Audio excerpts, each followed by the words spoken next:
Hello commandos, welcome to Bioments classes online. और हम लोग बात कर रहे हैं टी ब्लॉक एलिमेंट में कार्बन फैमिली के बारे में। और लास्ट लेक्चर में हम लोगों ने एलोट्रॉप्स के बारे में बात किया था। एलोट्रॉफी क्या होती है उसको समझाता, ठीक है। तो एलोट्रॉफी का फिनोमेना क्या है? when an element exhibited into or more than two forms, जब एक तत्व दो अथवा दो से अधिक रूपों में पाया जाता है।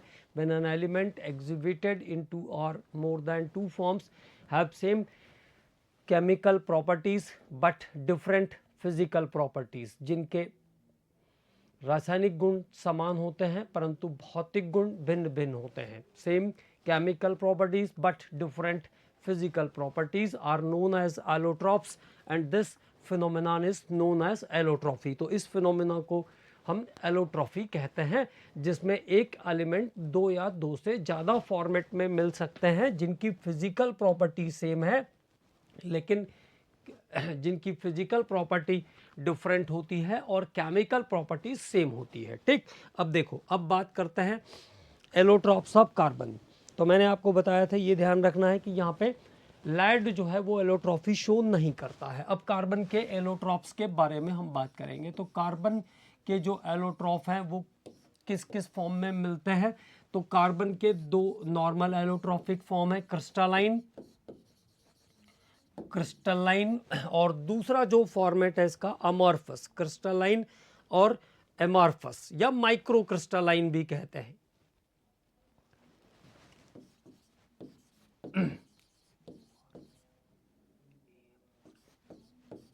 तो क्रिस्टलाइन और एमॉर्फस दो कार्बन के एलोट्रॉपिक फॉर्म है, ठीक है। क्रिस्टलाइन और एमॉर्फस। क्रिस्टलाइन के फिर दो फॉर्मेट आते हैं, डायमंड और ग्रेफाइट। तो क्रिस्टलाइन में दो फॉर्म आ जाएंगे, डायमंड और ग्रेफाइट। और नॉन क्रिस्टलाइन या एमॉर्फस या माइक्रो क्रिस्टलाइन में आता है, माइक्रो क्रिस्टलाइन के अंदर आएगा कोल, चारकोल और लैंप ब्लैक, जिसको काजल भी कहते हैं, लैंप ब्लैक। तो ये हुए कार्बन के एलोट्रॉपिक फॉर्म। मैंने आपको बताया कि इस यूनिट में हम लोग वन बाय वन जो इम्पोर्टेंट पॉइंट्स हैं उन पे बात कर रहे हैं। यूनिट का जो बेसिक पॉइंट थे वो सब खत्म हो चुके हैं, तो इम्पोर्टेंट पॉइंट्स पे बात कर रहे हैं। तो कार्बन के एलोट्रॉप्स क्रिस्टलाइन और एमॉर्फस। क्रिस्टलाइन के दो इम्पॉर्टेंट फॉर्मेट्स हैं, that is diamond and graphite, और एमॉर्फस में कोल, चारकोल और लैंप ब्लैक। अब बात करेंगे इसके बाद one by one in isotopes में क्या इंपॉर्टेंट बातें हैं उसके बारे में। तो सबसे पहले बात करते हैं डायमंड के बारे में। डायमंड, तो डायमंड के बारे में क्या क्या इंपॉर्टेंट बातें हैं, क्या क्या चीज़ें आपको ध्यान रखना है, उसके बारे में हम लोग वन बाय वन बात करते हैं। तो it is purest form of carbon. It is purest form of carbon. It is purest form of carbon. ये कार्बन का सबसे शुद्धतम रूप है। Purest form of carbon, purest form of carbon, ये कार्बन का सबसे शुद्धतम रूप है। और नेचुरली भी मिलता है डायमंड, और साथ साथ डायमंड को बना भी सकते हैं। कुछ देशों में इसको बनाया भी जाता है, ऑब्टेन्ड आर्टिफिशियली। तो नेचुरली और आर्टिफिशियली दोनों तरीके से मिलता है। It is hardest natural substance. It is hardest natural substance, hardest natural substance. और जो सब्सटेंस नेचुरली ऑकरिंग है उसमें सबसे हार्डेस्ट होता है डायमंड। तो hardest natural substance due to its tetrahedral linking, due to its tetrahedral linking. अपने tetrahedral linking के कारण ये हार्डेस्ट होता है, due to its tetrahedral linking. Tetrahedral linking के कारण हार्डेस्ट सब्सटेंस होता है। its melting point is 3600 degree centigrade. इसका मेल्टिंग पॉइंट लगभग 3600 डिग्री सेंटीग्रेड के आसपास होता है, जो कि अपने आप में किसी भी सब्सटेंस के मेल्टिंग पॉइंट से हायर है। मैंने आपको बताया था मेटल्स के केस में सबसे ज़्यादा मेल्टिंग पॉइंट होता है, मेटल्स के केस में सबसे ज़्यादा मेल्टिंग पॉइंट होता है टंगस्टन का। और अब अगर सबसे ज़्यादा मेल्टिंग वाला सब्सटेंस पूछेंगे और मेटल क्लासिफाइड नहीं है तो आंसर हो जाएगा डायमंड। तो it's melting point is highest. ठीक है, अगली बात, diamond is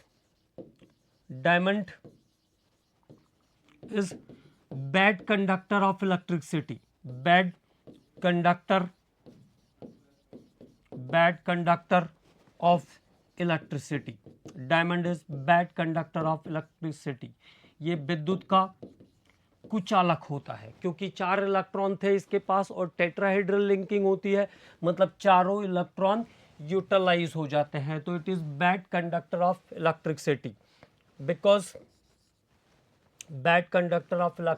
because there is no free electron,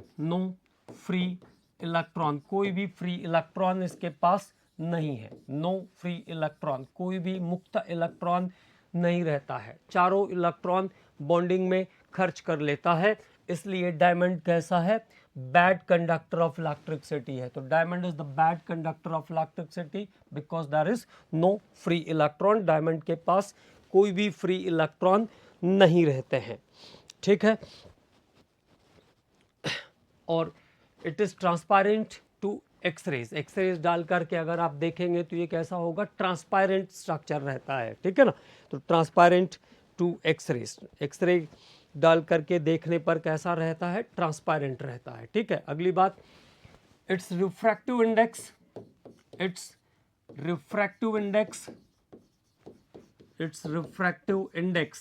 इसका अपवर्तनांक जो है, रिफ्रैक्टिव इंडेक्स इज नियरली 2.5, जो कि अपने आप में फिर से हाईएस्ट है। It's refractive index is 2.5। It can reflect and refract light. It can refract and reflect light, जिसके कारण ये लाइट को रिफ्रैक्ट और रिफ्लेक्ट दोनों करता है, जिसके कारण ये लाइट को रिफ्रैक्ट और रिफ्लेक्ट दोनों करता है। तो ये एक इम्पॉर्टेंट पॉइंट है डायमंड से रिलेटेड। ठीक है, तो डायमंड लाइट को रिफ्रैक्ट और रिफ्लेक्ट दोनों कर सकता है, इसलिए जब इसको एक पर्टिकुलर एंगल पर या स्पेसिफिक एंगल पर कट करते हैं तो इसी फिनोमेना के कारण इसका जो इम्पोर्टेंस है वो ज्वेलरीज बनाने के लिए किया जाता है।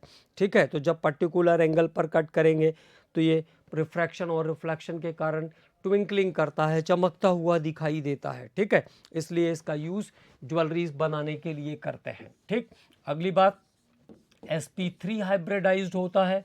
बॉन्ड एंगल जो होंगे 109 डिग्री 28 मिनट के होंगे। शेप कैसा होगा, टेट्राहेड्रल होगा। Shape is tetrahedral. Carbon carbon bond length in diamond, carbon carbon bond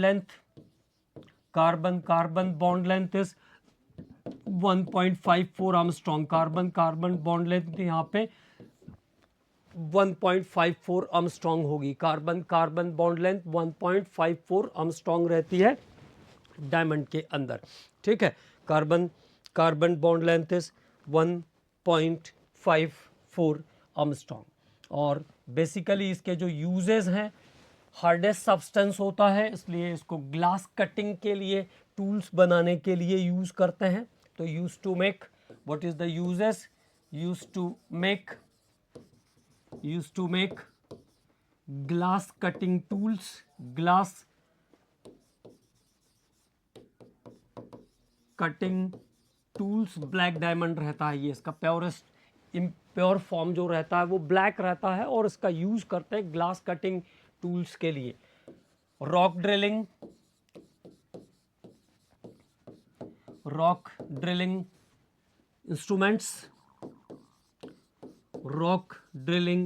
instruments, और इसके साथ साथ ज्वेलरीज बनाने के लिए भी यूज़ में आता है। तो जो प्योरेस्ट फॉर्म होता है वो ज्वेलरी के लिए यूज़ होता है, ज्वेलरीज मेकिंग, है ना। तो ज्वेलरीज बनाने के लिए काम में आता है। ठीक, तो ये कुछ इंपॉर्टेंट पॉइंट्स हैं जो डायमंड से रिलेटेड हैं। डायमंड एक sp3 हाइब्रिडाइज्ड टेट्राहेड्रल स्ट्रक्चर है जो कि कार्बन का प्योरेस्ट फॉर्म है डायमंड, और इसका यूज़ हम करते हैं ग्लास कटिंग और ज्वेलरीज, रॉक ड्रिलिंग मशीन्स, ये सब चीज़ें बनाने के लिए डायमंड को यूज़ करते हैं। अब बात करते हैं इसके सेकंड एलोट्रॉफ के बारे में। तो सेकंड एलोट्रॉफ है इसका क्रिस्टलाइन का सेकंड एलोट्रॉफ है ग्रेफाइट। तो ग्रेफाइट क्या होते हैं, sp2 हाइब्रिडाइज्ड होते हैं। मतलब sp2 हाइब्रिडाइज्ड हुए, इसका मतलब 3 इलेक्ट्रॉन बॉन्डिंग में अप्लीकेबल हो गया, 3 इलेक्ट्रॉन बॉन्डिंग में कंज्यूम हो गया, हर बार एक इलेक्ट्रॉन बचता हुआ रहेगा, है ना। 120 डिग्री का बॉन्डिंग एंगल होगा ग्रेफाइट का। कार्बन कार्बन लेंथ जो होती है नियरली 1.42 आर्मस्ट्रॉन्ग होती है। Carbon carbon bond length 1.42 Armstrong के आसपास रहती है ग्रेफाइट में। ठीक है, और क्या ध्यान रखना है, ग्रेफाइट में 120 sp2 और 1.42 का कार्बन कार्बन बॉन्ड लेंथ। ठीक है, due to presence of pi electron, और पाई इलेक्ट्रॉन के प्रेजेंस के कारण, due to presence of pi electron, it is good conductor of electricity, good conductor of electricity, good conductor of electricity. तो pi electron बचे हुए रहते हैं, इसलिए ये इलेक्ट्रिसिटी का अच्छा कंडक्टर होता है। It is good conductor of electricity.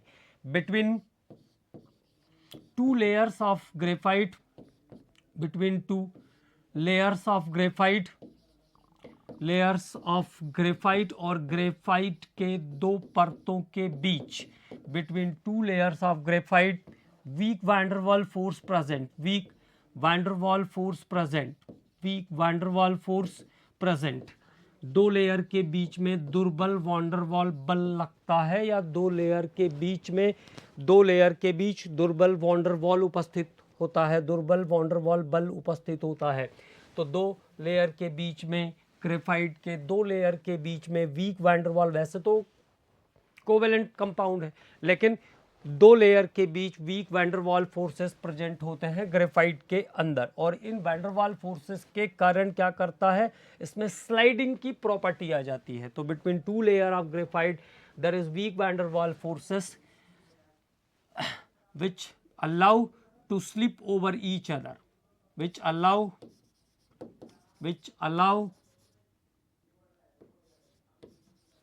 to slide over each other, जिससे उसकी दो परतें एक दूसरे पर फिसल सकती हैं। And this property makes graphite, this property makes graphite, this property makes graphite a good lubricant, जिसके कारण ग्रेफाइट एक अच्छा लुब्रिकेंट होता है। गाड़ियों में इसका यूज इंजन ऑयल के फॉर्म में हम कर सकते हैं। तो ये ग्रेफाइट से रिलेटेड कुछ इंपॉर्टेंट बातें। तो दो इसके नेचुरली ऑकरिंग एलोट्रॉफ, कार्बन, डायमंड और ग्रेफाइट। ठीक है, इसके बाद बात करेंगे इसके नेचुरली ऑकरिंग आइसोटॉप के बाद कार्बन, डायमंड और ग्रेफाइट के बाद क्रिस्टलाइन फॉर्म का अगला जो एग्जाम्पल है, जो सिंथेटिक एलोट्रॉफ है, वो है फ्लोरीन। तो अगली बात हम लोग करने वाले हैं फ्लोरीन के बारे में।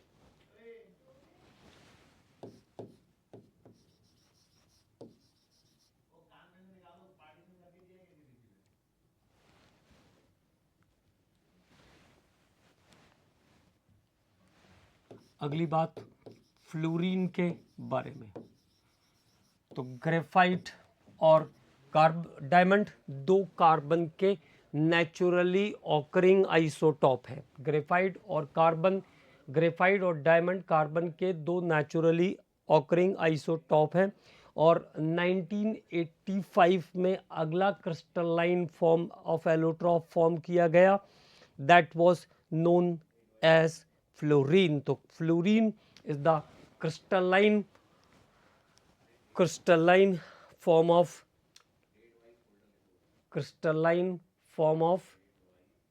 कार्बन, है ना, क्रिस्टलाइन फॉर्म ऑफ कार्बन। तो this is crystalline, this is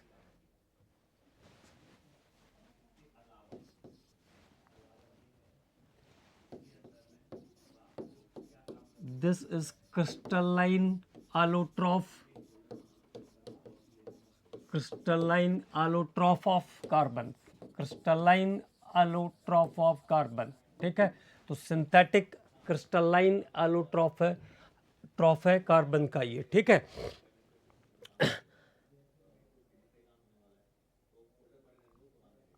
it was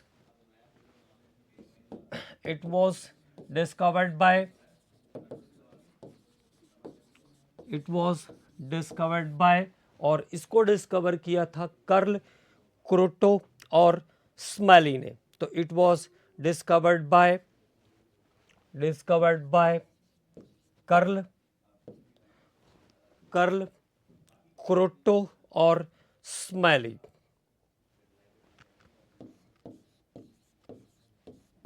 क्रोटो and smelly.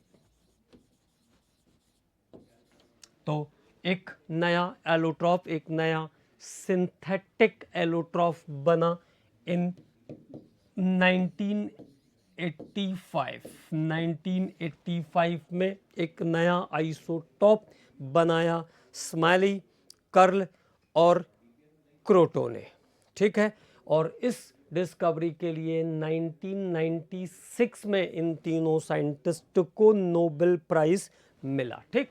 और इसमें भी दो डिफरेंट एसोसिएशन है। एक बार जो एसोसिएशन है वो 60 कार्बन का है और एक बार जो है वो 70 कार्बन का एसोसिएशन है। तो दोनों फ्लोरीन्स के बारे में हम लोग थोड़ी थोड़ी बात कर लेते हैं। तो फ्लोरीन कार्बन 60,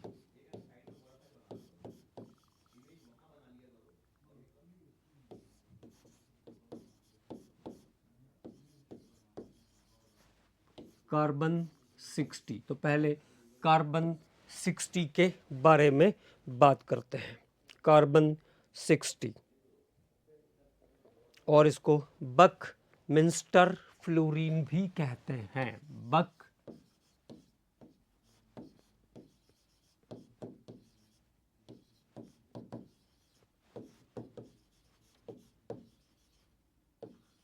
बकमिंस्टर फ्लोरीन भी कहते हैं इसको। This isotope is also known as buckminsterfullerene in honor of American architect Robert Buckminster, ठीक है।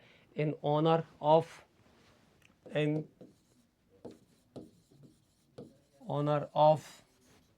American architect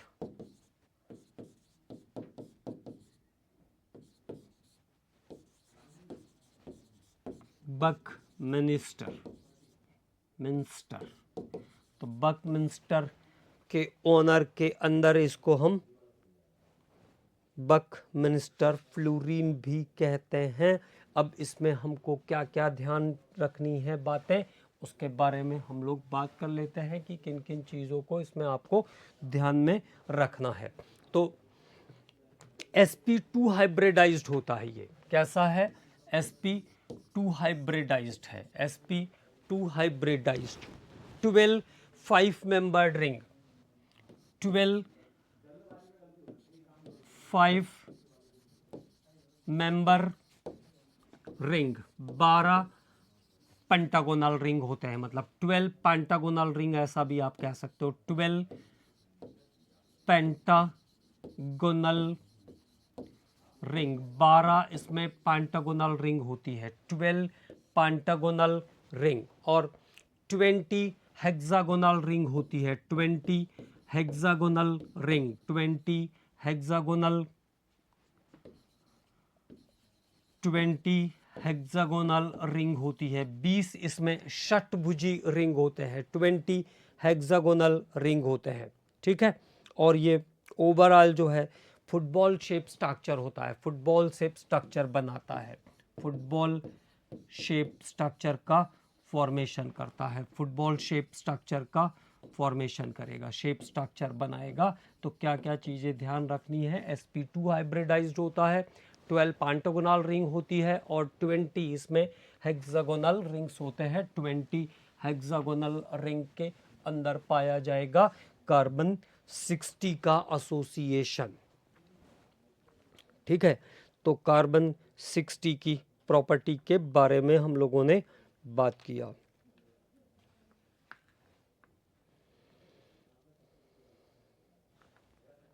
और दूसरा इसका जो फॉर्मेट है वो रहता है कार्बन 70। दूसरा जो एसोसिएशन है फ्लोरीन का वो क्या है, कार्बन 70 के फॉर्म में भी ये मिलता है, ठीक है। तो फ्लोरीन्स में कार्बन 60 और कार्बन 70 दो आइसोटॉप इसके जो हैं वो क्रिस्टलाइन फॉर्म में मिलते हैं।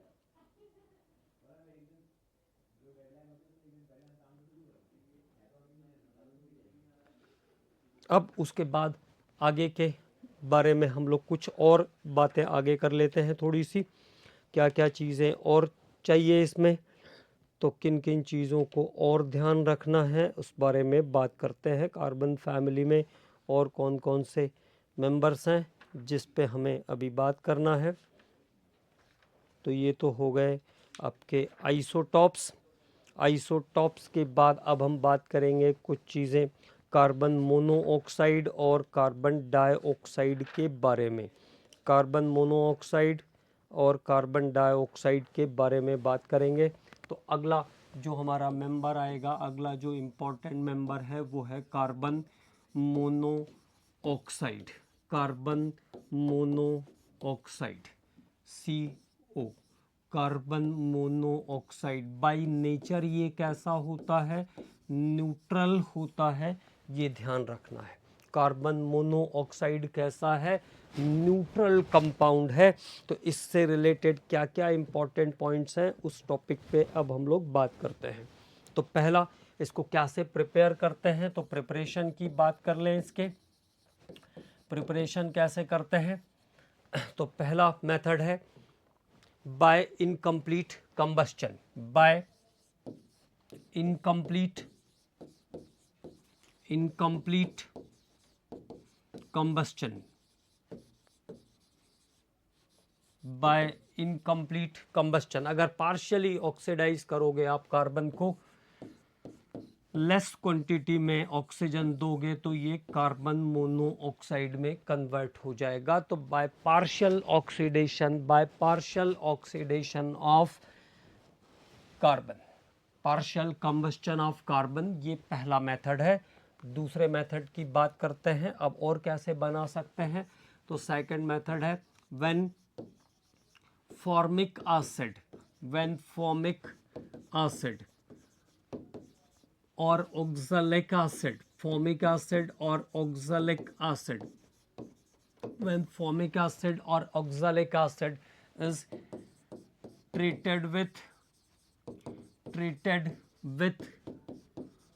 concentrated sulfuric acid। तो जब फॉर्मिक एसिड या ऑक्सैलिक एसिड में concentrated सल्फ्यूरिक एसिड डालते हैं तब कार्बन मोनोऑक्साइड गैस इवॉल्व होता है। देखो ये है formic acid, concentrated sulphuric acid कैसा काम करता है, टू एब्जॉर्ब वाटर। तो ये कार्बन मोनोऑक्साइड गैस बनाएगा जो कि ब्लू फ्लेम के साथ बाहर निकलेगी और सल्फ्यूरिक एसिड के साथ चला जाएगा water. As it is oxalic acid को जब हम ट्रीट करेंगे कॉन्सनट्रेटेड सल्फ्यूरिक एसिड के साथ तब भी carbon monoxide gas, carbon dioxide gas plus water with sulphuric acid. और कार्बन मोनोऑक्साइड गैस जब निकलती है तब ब्लू फ्लेम के साथ बाहर आती है,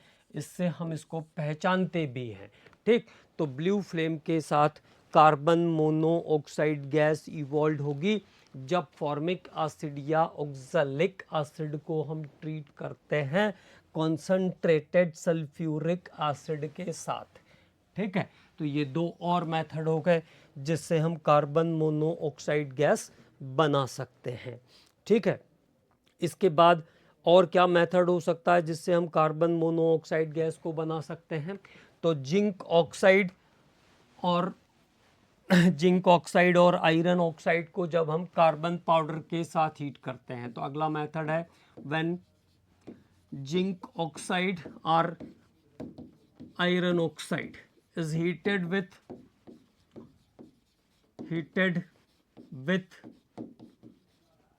कार्बन पाउडर के साथ जब हम जिंक ऑक्साइड या आयरन ऑक्साइड को हीट करेंगे, तो ये हुआ आपका कंपाउंड ZnO। कार्बन पाउडर के साथ हीट कर दीजिए तो बन जाएगा Zn plus CO as it is. Fe2O3 को जब हम कार्बन पाउडर के साथ हीट करेंगे तो बन जाएगा 2Fe प्लस 3 कार्बन मोनोऑक्साइड। ठीक, तो जिंक ऑक्साइड या कार्बन मोनोऑक्साइड, जिंक ऑक्साइड या आयरन ऑक्साइड को हम कार्बन पाउडर के साथ हीट करेंगे तो कार्बन मोनोऑक्साइड का फॉर्मेशन हो जाएगा। अगला जो प्रोसेस है वो है from water gas and syn gas. Water gas या सिन गैस से कैसे हम निकालते हैं कार्बन मोनोऑक्साइड को। ठीक है, तो next method is from water gas. From water gas, फॉर्मूले भी ध्यान रखते चलना है। वाटर गैस किसको हम कहते हैं? CO प्लस H2 को कहते हैं वाटर गैस। इसी को हम सिन गैस भी कहते हैं, ये भी ध्यान रखना है। सिन गैस मेनली इन्हीं सब चीज़ों के लिए ये टॉपिक हैं जहाँ पे क्वेश्चंस आएंगे तो सीधे सीधे क्वेश्चन रहते हैं सिन गैस या वाटर गैस। क्या मैंने आपको कहा कि मोस्ट ऑफ द पोर्शन जो है इस यूनिट का वो कैसा है, वो इंफॉर्मेशन ही है। ठीक है ना, इंफॉर्मेटिव है। तो कार्बन मोनोऑक्साइड और हाइड्रोजन का जो कॉम्पोजिशन है उसको हम कहते हैं CO प्लस H2 को हम कहते हैं सिन गैस। तो कैसे बनाएंगे syn gas? Red hot Coke, red heat Coke पर डालेंगे स्टीम, इस पे डाल देंगे स्टीम या वाटर वेपर्स, तो ये बन जाएगा कॉम्पोजिशन CO प्लस H2। इस कॉम्पोजिशन को हम कहते हैं वाटर गैस। तो this composition is called water gas. CO plus H2 को हम क्या कहते हैं? वाटर गैस कहते हैं। ठीक है, तो CO प्लस H2 यहाँ से आप कार्बन मोनोऑक्साइड को निकाल सकते हैं बाहर। तो एक प्रोसेस तो ये हो गया। फ्रॉम प्रोड्यूसर गैस, तो प्रोड्यूसर गैस क्या होती है? CO प्लस N2 का जो मिक्सचर है इसको हम कहते हैं producer gas. CO plus N2 composition is called producer gas. कैसे बनाते हैं प्रोड्यूसर गैस?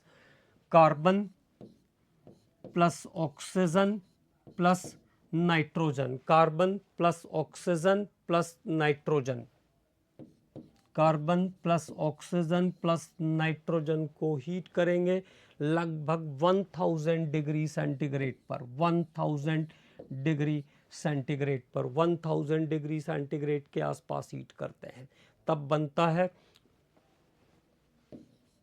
कार्बन मोनोऑक्साइड और नाइट्रोजन का मिक्सचर। कार्बन मोनोऑक्साइड और नाइट्रोजन का mixture, this mixture of CO plus N2 is called producer gas. तो यहाँ से भी हम कार्बन मोनोऑक्साइड को बाहर निकाल सकते हैं। ठीक है, तो प्रोड्यूसर गैस और सिन गैस का फॉर्मूला ध्यान रखना है, मेन बात ये है। CO plus H2 is the producer gas, CO plus H2 is the water gas or syn gas, and CO plus N2 is the producer gas. CO plus N2 को हम कहते हैं producer gas, ये ध्यान रखना है। अब अगला जो इम्पॉर्टेंट पॉइंट आ रहा है कार्बन मोनोऑक्साइड से रिलेटेड, जिसके बारे में पूछते हैं, वो है structure of carbon monoxide. Structure of carbon monoxide, ये एक बहुत इम्पॉर्टेंट बात है कार्बन मोनोऑक्साइड के अंदर इसका स्ट्रक्चर। तो देखो, कार्बन के पास बैलेंस सेल में कुल कितने इलेक्ट्रॉन? 4 इलेक्ट्रॉन। कार्बन के पास बैलेंस सेल में कुल 4। तो इनिशियली ये क्या करेगा? अपने 2 इलेक्ट्रॉन को शेयर कर लेगा ऑक्सीजन के साथ। इसने एक ऑक्सीजन के साथ 2 इलेक्ट्रॉन को शेयर किया, और ये ऑक्सीजन के 2 लोन पेयर जो कि रिजर्व्ड हैं, ऑक्सीजन के 2 लोन पेयर जो कि रिजर्व्ड हैं। अब कार्बन के बैलेंस सेल को जरा देखिए, कितने इलेक्ट्रॉन हो गए कार्बन के पास बैलेंस सेल में आफ्टर शेयरिंग? 2, 2, 4 एंड 2, 6। कार्बन के पास कुल कितने इलेक्ट्रॉन बचे हैं? 6 इलेक्ट्रॉन बचे हैं। बैलेंस सेल में बॉन्डिंग के बाद कार्बन के पास 6, और ऑक्सीजन के पास कितने हो गए हैं? 8 इलेक्ट्रॉन हो गए, 2, 2, 4, 2, 6 एंड 2, 8। तो ऑक्सीजन का ऑक्टेट तो कंप्लीट है स्ट्रक्चर के हिसाब से, लेकिन कार्बन का जो ऑक्टेट है वो इनकम्प्लीट है। कार्बन का ऑक्टेट कैसा है? इनकम्प्लीट है। तो इस कंडीशन पे क्या होता है, जो ऑक्सीजन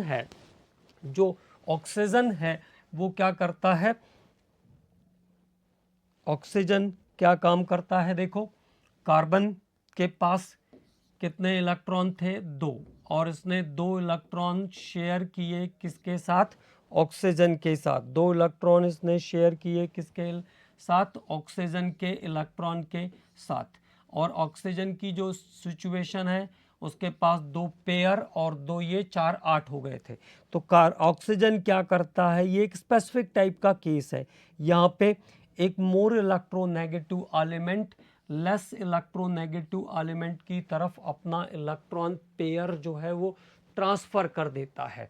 तो इस ट्रांसफ़र के बाद की जो बॉन्डिंग होगी वो कैसी अपीयरेंस में आएगी? देखो, 2 तो कोवेलेंसी थी, एक कोऑर्डिनेट बॉन्ड भी बनता हुआ दिखाई आपको देगा। ठीक, तो अब दोनों एलिमेंट का इलेक्ट्रॉनिक कॉन्फिग, दोनों एलिमेंट का ऑक्टेट कैसा हो गया है? कंप्लीट हो गया है। तो this is the triple bond character of carbon monoxide. Carbon monoxide का ये ट्रिपल बॉन्ड वाला स्ट्रक्चर है, इसको ध्यान रखना है। और अगर ट्रिपल बॉन्ड होगा तो उसकी कंडीशन क्या होगी? एक सिग्मा बॉन्ड होगा उसमें और 2 पाई बॉन्ड होंगे। ट्रिपल बॉन्ड होगा तो क्या होगा? 1 sigma bond and 2 pi bond, और ये sp हाइब्रिडाइज्ड होगा। ठीक है, तो this is sp hybridised structure.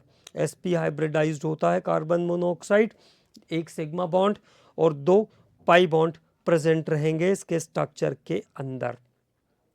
ठीक है, और ये लोन पेयर इलेक्ट्रॉन एक इसका कार्बन के पास रिजर्व्ड है, इसलिए ये कैसा काम करता है? एज अ लीगेंड काम करता है, एज अ लीगेंड काम करेगा, क्योंकि एक लोन पेयर बचा हुआ है ऑक्सीजन के पास। तो sp हाइब्रिडाइज्ड है, 1 sigma bond and 2 pi bond. sp hybridised, 1 sigma bond and 2 pi bonds are there. इसका स्ट्रक्चर बहुत इंपॉर्टेंट है, तो ये बहुत अच्छे से ध्यान रखना है, ये वाला पॉइंट कार्बन मोनोऑक्साइड के स्ट्रक्चर को ध्यान रखना है। ठीक है, अब आगे की बात करते हैं।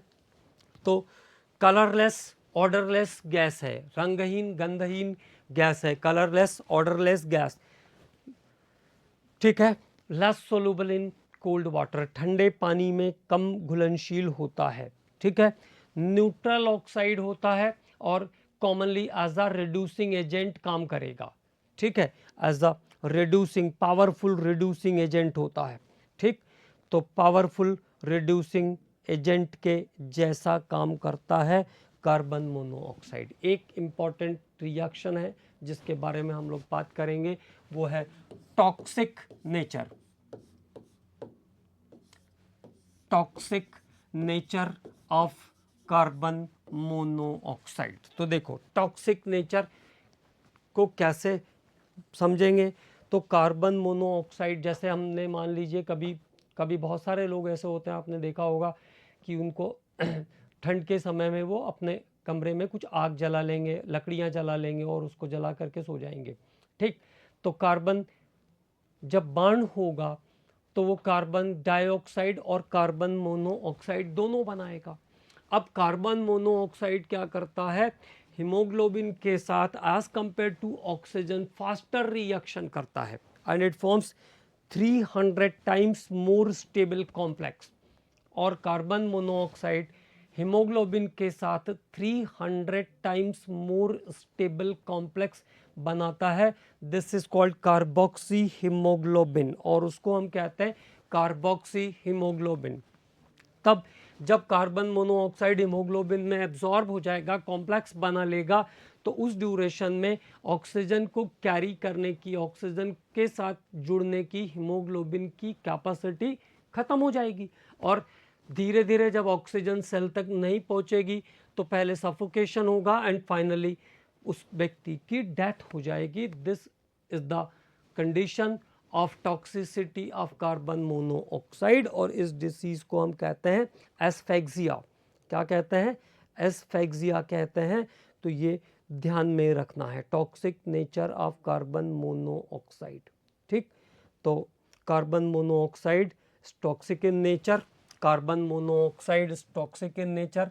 क्या ध्यान रखना है, carbon monoxide reacts with haemoglobin, reacts with hemoglobin, carbon monoxide react with hemoglobin to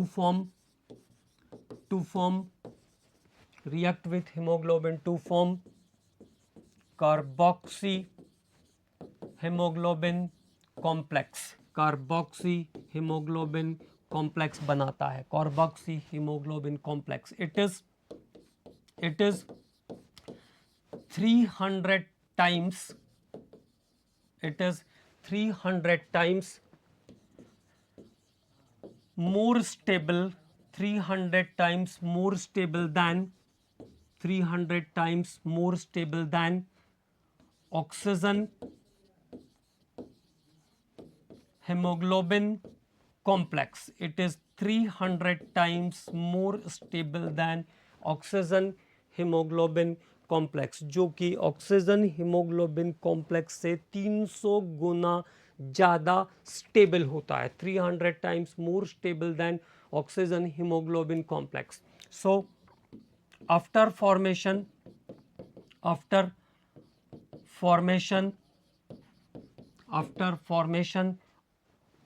of carboxy hemoglobin complex, carboxy hemoglobin complex, तो कार्बोक्सी हीमोग्लोबिन कॉम्प्लेक्स के बनने के बाद, after formation of carboxy haemoglobin complex, there is no oxygen, there is no oxygen carrying capacity, there is no oxygen carrying capacity of hemoglobin, no oxygen carrying capacity of hemoglobin complex जब बन जाएगा तब उसके बाद oxygen carrying capacity haemoglobin की खत्म हो जाएगी and the person suffering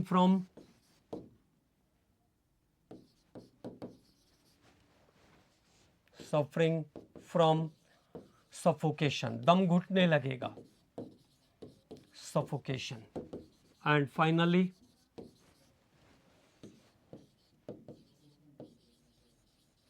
death, और फाइनल उसका डेथ हो जाएगा। ठीक है, और इस कंडीशन को हम कहते हैं asphyxia. This condition is called, this condition of formation of carboxy hemoglobin complex is called asphyxia. This condition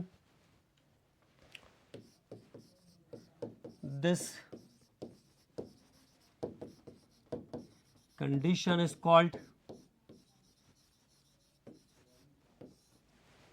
this condition is called asphyxia. इस condition को हम asphyxia भी कहते हैं, ये ध्यान में रखना है।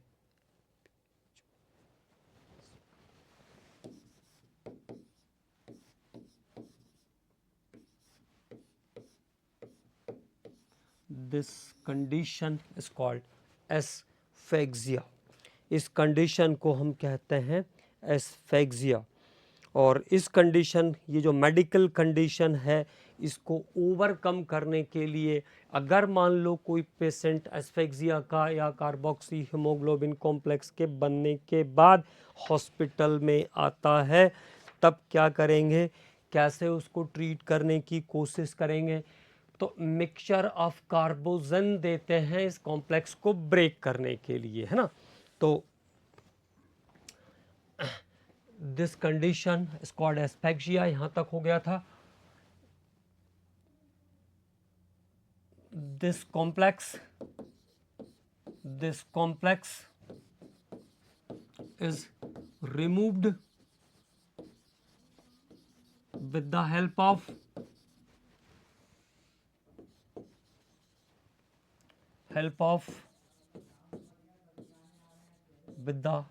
this complex is removed with the help of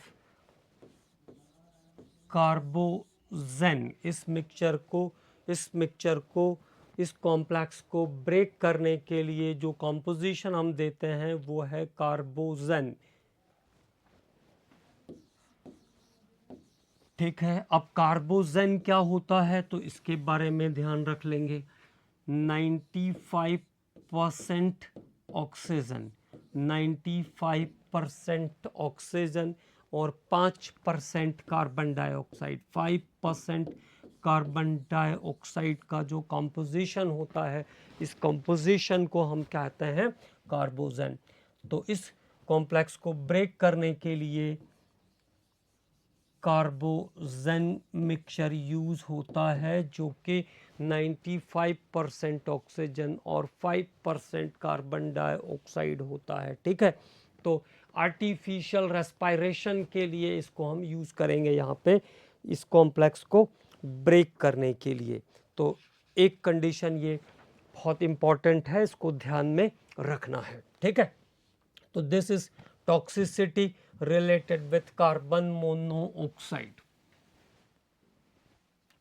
अब उसके बाद बात करते हैं अगले कंपाउंड पर।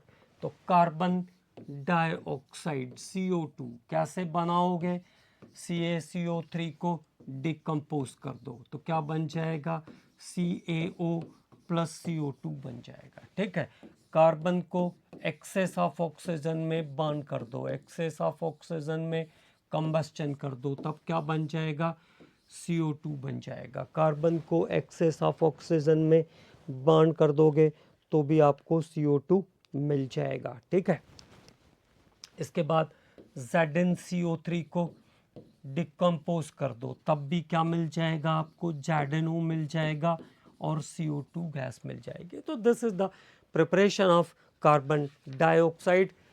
और कार्बन डाइऑक्साइड जो होता है वो sp हाइब्रिडाइज्ड लीनियर स्ट्रक्चर होता है, sp हाइब्रिडाइज्ड लीनियर स्ट्रक्चर होता है कार्बन डाइऑक्साइड, है ना, ये ऐसा है sp hybridised linear structure. 180 degree का बॉन्ड एंगल, लीनियर स्ट्रक्चर होता है कार्बन डाइऑक्साइड का। वैन डर वाल फोर्सेस के कारण पी पाई बॉन्ड फॉर्म होगा। पी पाई बॉन्ड के फॉर्मेशन के कारण हर मॉलिक्यूल का अपना इंडिविजुअल एग्जिस्टेंस होगा कार्बन डाइऑक्साइड के अंदर। ठीक है, सबसे इंपॉर्टेंट बात जो है कार्बन डाइऑक्साइड का वो ये ध्यान रखना है इसके बारे में क्या क्या चीज़ें इंपॉर्टेंट हैं कार्बन डाइऑक्साइड में, केवल उस बारे में हम लोग बात कर रहे हैं। ठीक है, तो दो तीन इंपॉर्टेंट बातें हैं। Carbon dioxide is soluble in water, acidic nature का होता है कार्बन डाइऑक्साइड, वाटर के अंदर सोलुबल होता है। अगर इसका 15% से ऊपर का अमाउंट है, ठीक है, तो वो आग को जलने नहीं देगा, आग बुझाने के काम में आएगा। तो एज अ फायर एक्सटिंग्विशर इसका यूज हम लोग देखेंगे, as a fire extinguisher.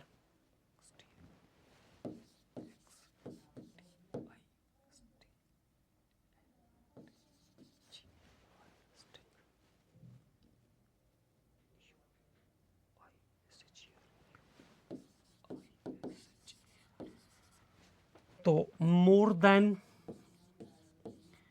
15% carbon dioxide, लगभग 15% के आसपास का कार्बन डाइऑक्साइड होता है फायर एक्सटिंग्विशर के अंदर। डज नॉट सपोर्ट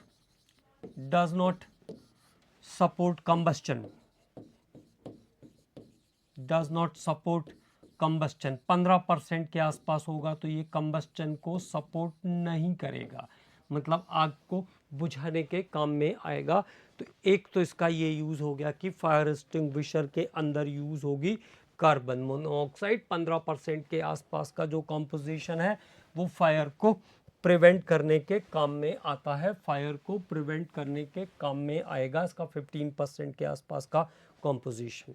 दूसरी बात, कार्बोजेन के बारे में मैंने आपको बता दिया था कि कार्बोक्सी हीमोग्लोबिन कॉम्प्लेक्स को तोड़ने के लिए कार्बोजेन का यूज़ होता है। अगली बात क्या ध्यान रखना है, सॉलिड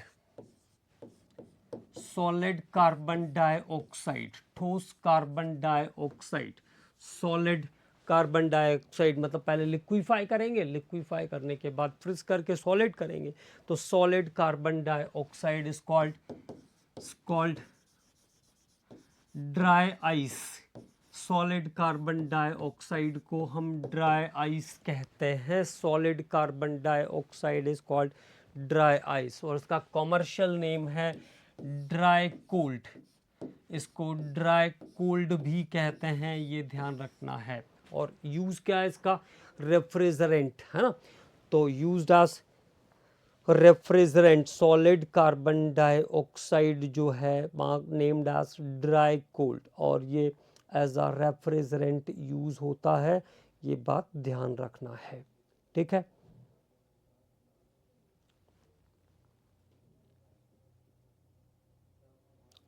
तो सॉलिड कार्बन डाइऑक्साइड का यूज़ एज अ रेफ्रिजरेंट करते हैं, फ्रूट्स और वेजिटेबल्स को प्रोटेक्ट करने के लिए, फूड स्टफ को प्रोटेक्ट करने के लिए इसको हम यूज़ में लाते हैं।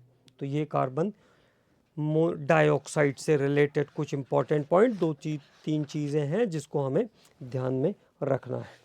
अब उसके बाद बात करते हैं कुछ गैसेस के कंपोजिशन के बारे में, गैसेस के कंपोजिशन के बारे में, जो फ्यूल जैसे यूज़ होते हैं गैसेस, उसके बारे में बात करते हैं, ठीक है। तो सॉलिड कार्बन डाइऑक्साइड को ड्राई आइस या ड्राई कोल्ड कहते हैं, जो कि रेफ्रिजरेंट के लिए यूज़ होता है, ये ध्यान रखना है। तो अब फ्यूल जैसे यूज़ होने वाले कुछ कंपोजिशन के बारे में बात करेंगे। तो दो के बारे में तो हमने बात कर ही लिया था, CO+H2, इसको कहते हैं water gas, CO+H2 is called water gas. 40 से 50% कार्बन मोनोऑक्साइड और 44 से 50%, मतलब ऑलमोस्ट सेम है, 50-50 आप कह सकते हो, है ना।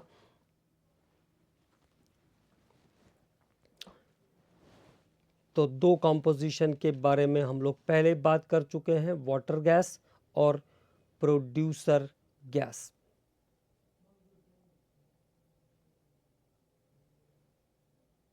तो कंपोजिशन ऑफ वाटर गैस की बात करें अगर, तो इसमें 40 से 50% तक रहता है कार्बन मोनोऑक्साइड। कार्बन मोनोऑक्साइड कितना, 40 से 40 to 50%, 40 to 50%। हाइड्रोजन कितनी रहती है, हाइड्रोजन का कंपोजिशन रहता है इसके अंदर 44 to 50, 44 to 50%, 44 to 50%।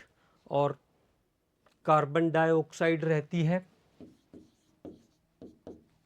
3 to 7%, 3 to 7% रहती है कार्बन डाइऑक्साइड। नाइट्रोजन रहता है 4 to 5%, नाइट्रोजन रहता है 4 to 5%। तो इतनी सारी चीज़ें रहती है वाटर गैस के अंदर। बेसिक जो कंपोजिशन है वो कार्बन मोनोऑक्साइड और हाइड्रोजन का है, उसके अलावा रेदर देन दिस CO2 और N2 भी प्रेजेंट रहता है इसके अंदर, CO2 और N2 भी प्रेजेंट रहता है। अब बात करते हैं प्रोड्यूसर गैस की। तो ये हुआ आपका वाटर गैस का कॉम्पोजिशन, क्या क्या चीज़ें रहती है उसमें, ठीक है, प्रीफरेबली। अब आया प्रोड्यूसर गैस। तो प्रोड्यूसर गैस में क्या क्या चीज़ें रहती है? नॉर्मल तो हम कहते हैं carbon monoxide plus nitrogen, carbon monoxide plus nitrogen, ठीक है। तो इसमें 30 से 40% रहता है कार्बन मोनोऑक्साइड, 30 to 40% रहता है कार्बन मोनोऑक्साइड, और लगभग 50% रहती है नाइट्रोजन, 50% के आसपास नाइट्रोजन रहती है। इन दोनों मेन कंपोजिशन के अलावा 2 to 5% तक रहता है हाइड्रोजन, 2 से 5% तक हाइड्रोजन रहता है इसमें, 2 to 5% hydrogen, and trace carbon dioxide भी रहती है, ठीक है। तो बेसिक क्या है? CO plus N2। उसके अलावा और कौन कौन सी गैस होती है इसके अंदर?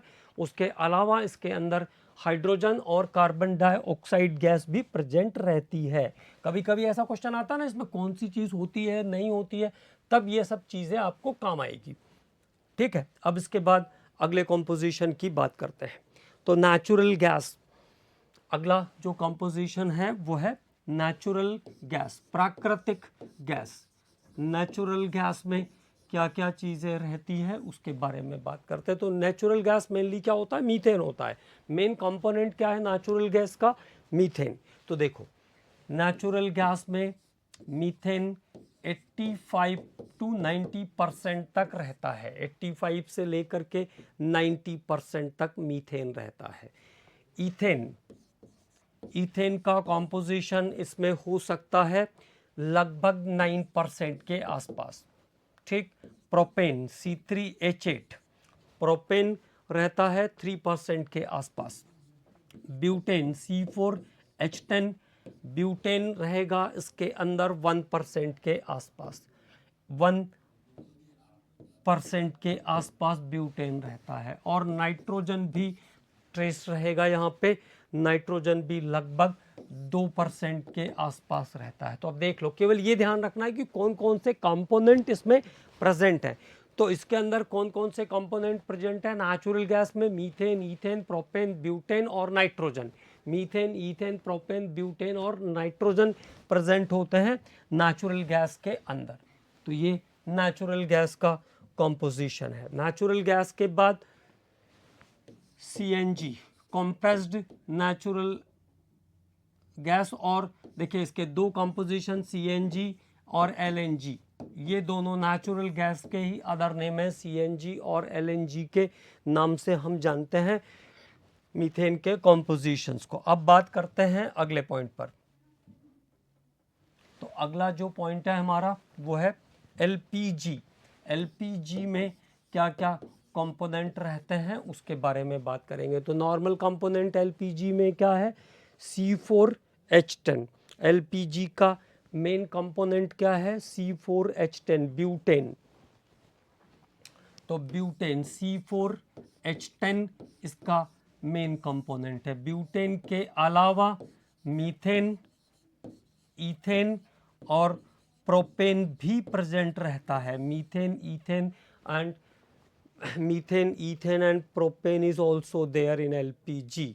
और टू प्रोड्यूस ऑर्डर, मैंने पहले भी लिखवाया है आपको, टू प्रोड्यूस ऑर्डर और स्मेल प्रोड्यूस करने के लिए हम इसमें C2H5SH या CH3SH का यूज़ करते हैं। C2H5SH या CH3SH का हम यूज़ करते हैं for producing odour. Ethyl mercaptan, this is ethyl mercaptan.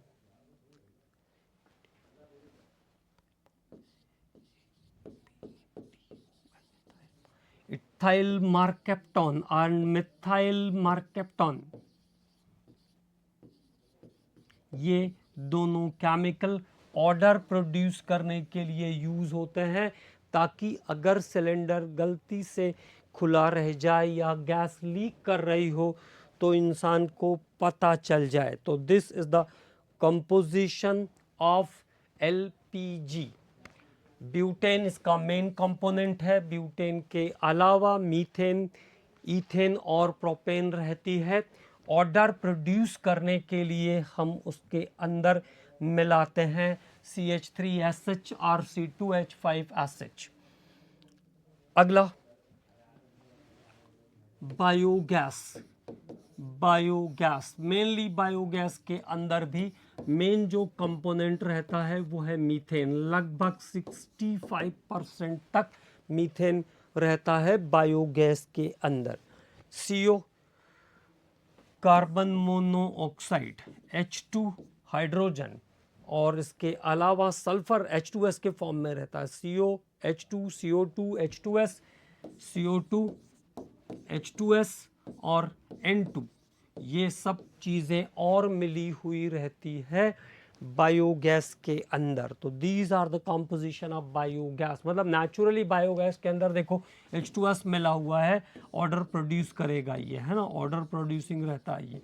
तो ऑर्डर प्रोड्यूस करने के लिए इसमें पहले से ही क्या मिला हुआ है, H2S मिला हुआ है। ठीक, तो ये कंपोजिशंस हैं डिफरेंट गैसेस के। अब एक टॉपिक इसमें बचता है, वो है सिलिकेट। तो सिलिकेट के बाद नहीं, दो टॉपिक बचते हैं, सिलिकेट और ग्लासेस। तो सिलिकेट और ग्लासेस अगले लेक्चर में हम लोग खत्म करेंगे और उसके बाद फिर नाइट्रोजन फैमिली से आगे कंटिन्यू करेंगे।